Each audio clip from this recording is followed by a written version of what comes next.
중2는 진정한 신앙생활의 출발점입니다. 하느님과 밀당을 해야 합니다. 미스터 트롯 찬또배기 이찬원 출생의 비밀. 텔레비전에 내가 나왔으면 정말 좋겠네, 정말 좋겠네. 춤추고 노래하는 예쁜 내 얼굴. 아이고. 텔레비전은 어린 시골뜨기 저에게 신기한 물건이었습니다. 작은 텔레비전 안에 세상이 모두 들어 있었습니다. 사람도, 도시의 빌딩도, 한 번도 가보지 못한 바다도 있었습니다. 뉴스를 통해 세상 소식을 들었습니다. 드라마를 통해 어른들의 세상살이를 엿보았습니다. 예나 지금이나 출생의 비밀은 그 사람의 인생을 좌우할 만큼의 힘이 있었고, 세상 사람들의 관심을 이끄는 힘도 있었습니다. TV조선 미스터 트롯 찬또배기 이찬원 출생의 비밀이 있다고 해서 궁금해서 급히 찾아보았습니다. 그러나 그것은 사람이 아니었습니다. 13살 초등학교 6학년 앳된 시절부터 4번이나 출연한 KBS 전국 노래자랑과 SBS 강호동의 스타킹이 이찬원의 출생의 비밀이었습니다. 낚였구나. 출생의 비밀이라는 제목을 붙이면 저처럼 이렇게 낚이게 되나 봅니다. 누구인가? 누가 기침 소리를 내었는가? 관심법을 써야만 할까? 후고구려를 세운 궁의 왕은 자기가 신라의 왕족임을 알게 되면서 말썽장이 시절을 접고 새로운 꿈을 위해 집을 나섰습니다. 이집트 왕자였던 모세는 자기가 노예살이하는 히브리 이스라엘 민족과 같은 동족이라는 출생의 비밀을 알면서 그의 인생이 180도 달라졌습니다. 히브리 민족의 해방자로 자처하다가 살인을 하고 만주 벌판 같은 미디안 사막에 40년을 숨어 살게 되었습니다. 갑에서 을로 바뀌고 을에서 갑으로 바뀐 경우가 예를 들 수 없을 정도로 동서양 역사에 많이 나오고 있습니다. 그러나 출생의 비밀을 통해 세상살이의 특징을 가르쳐주던 TV 드라마도 출생의 목적에 대해서는 한 번도 이야기하지 않았습니다. 출생의 비밀이 중요한 이유는 출생의 목적에 영향을 끼치기 때문입니다. 수표교 거지 생활을 하던 김두한은 아버지가 대한독립군 김좌진 장군이라는 사실을 알고는 출생의 목적을 달리 했습니다. 죽장에 삿가 쓰고 삼천리를 방랑했던 김삿갓도 출생의 비밀 때문에 인생의 목적을 바람 따라 사는 삶으로 바꾸었습니다. 출생의 비밀보다 더 중요한 것은 출생의 목적입니다.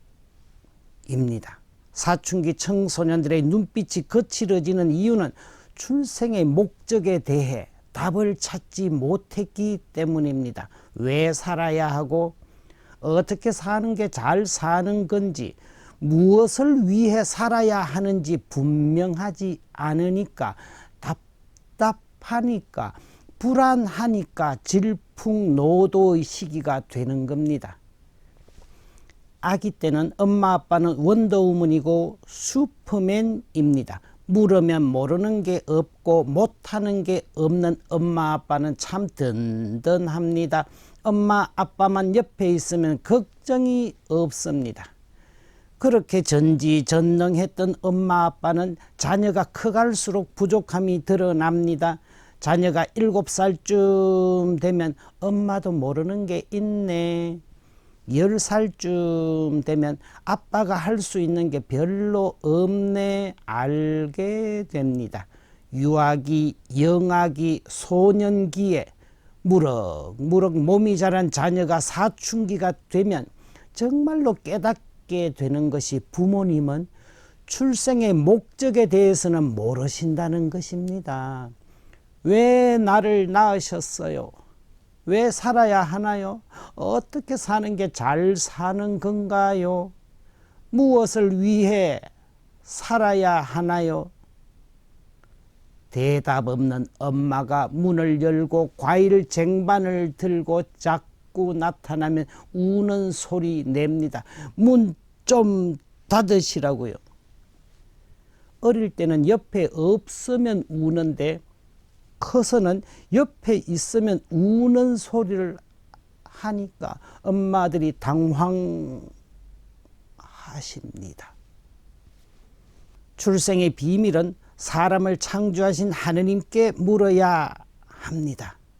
마리아와 요셉의 보살핌 안에 몸이 무럭무럭 자란 소년 예수는 12살, 우리 나이로 13살, 사춘기 때 예루살렘 성전 순례가 끝나고서도 마리아와 요셉과 함께 집으로 돌아가지 않았습니다. 마리아와 요셉에게서는 인생의 목적에 대한 답이 나오지 않았습니다. 소년 예수는 성전에서 하느님께 인생의 목적에 대해 묻고 있었습니다. 왜 살아야 하나요? 무엇을 위해 살아야 하나요? 사춘기에 시작된 소년 예수의 인생의 목적에 대한 질문은 어른이 되어서도 계속되었습니다. 나이 30에 광야에 들어가 목숨 걸고 40일 동안 단식 기도를 한 이유는 하느님의 대답이 마음에 들지 않았기 때문입니다. 소년 예수에게 주어진 인생의 목적은 하느님의 영광을 위하여 살아라는 것이었습니다. 무엇을 위해 사느냐고? 하느님의 영광을 위하여 살아라. 하느님의 나라를 위하여 살아라. 40일간 죽음을 각오한 단식은 기도가 아니라 단식 투쟁이었습니다. 마음에 안 든다. 내 나라를 위해서 살게 해달라. 이런 단식 투쟁은 이른 아침 한적한 곳에서 3년 동안 계속되었고 마침내 겟세마니 동산에서 예수님의 항복으로 끝나고 말았습니다. 이 죽음의 잔을 거두어 주십시오. 그러나 제 뜻대로 마시고 아버지의 뜻대로 하소서. 마리아와 요셉에게 출생의 비밀을 물었고 하느님께 출생의 목적을 물으신 예수님. 하느님께서는 끝까지 하느님의 뜻에 충실한 예수께 부활의 영광을 안겨주셨습니다. 도로 남이라는 노래, 남이라는 글자에 점 하나를 지우고 님이 되어 만난 사람, 님이라는 글자에 점 하나만 찍으면 도로남이 되는 인생. 이 노래 가사처럼 항복이라는 글자에 선 하나를 내리면 행복이 되는, 항복이 행복이 되는, 하느님께 항복하면 행복해지는 인생을 예수님은 사셨던 것입니다. 인생의 신비, 신앙의 신비 중 가장 큰 것은 하느님께 영광 드리면 사람에게 평화가 온다는 대영광송의 첫 구절입니다. 대한민국 전국의 사춘기 자녀들은 14살이 되면 성당의 제단 앞에 나아가 소년 예수처럼 출생의 목적에 대하여 물어야 합니다.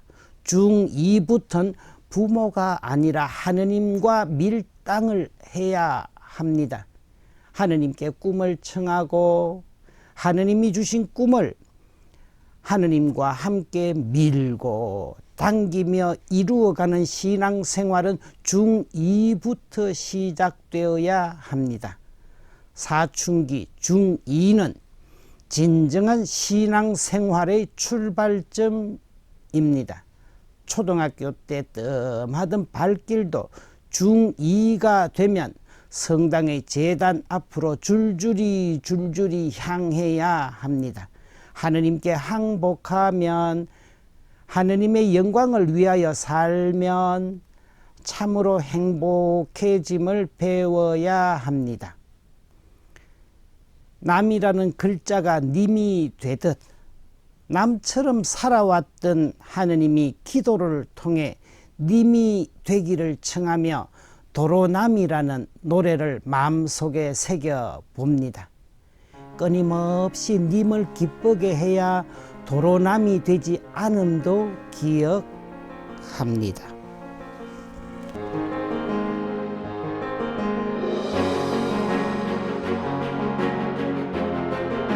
이 방송은 여러분의 거룩한 후원금으로 제작되었습니다. 하느님 보시기에 아름다운 세상을 가꾸시는 여러분, 하느님 주시는 축복 많이 받으세요.